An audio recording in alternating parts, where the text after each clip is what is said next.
Durin uwa babbar matsala. A cikin wannan bidiyon, za mu kawo muku labarai guda biyu masu ɗaukar hankali daga fannoni daban-daban na rayuwa.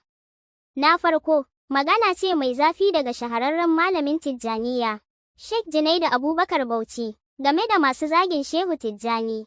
Na biyu kuma, labari ne daga duniyar nishaɗi, inda mawaƙi Davido ya fi son attajiri Dangote ya halarci bikinsa, a maimakon ya karɓi tallafin biliyoyin naira.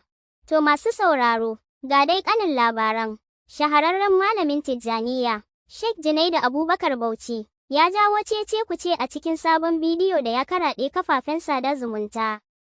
A cikin jawabin, Sheikh Junaidu ya yi gargaɗi ga duk wanda ke zagin Shehu Ibrahim Inyas Tijjani ko Shehu Tijjani. Kansa, ya ce, wallahi duk wanda yake zagin Shehu Tijjani ba zai mutu da imani ba. Wannan magana ba tasa ba ɓace.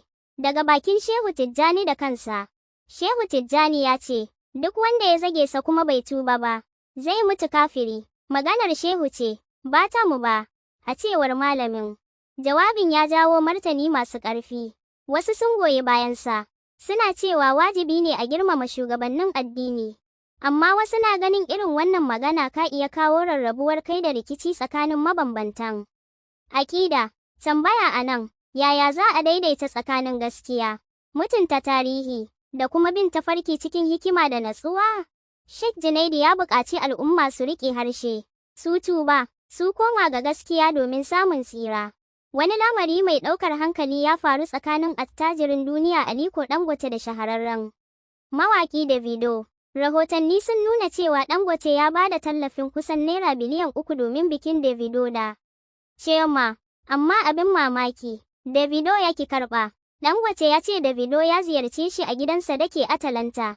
Suka miƙa masa gayyatar bikin da za a yi a Miami.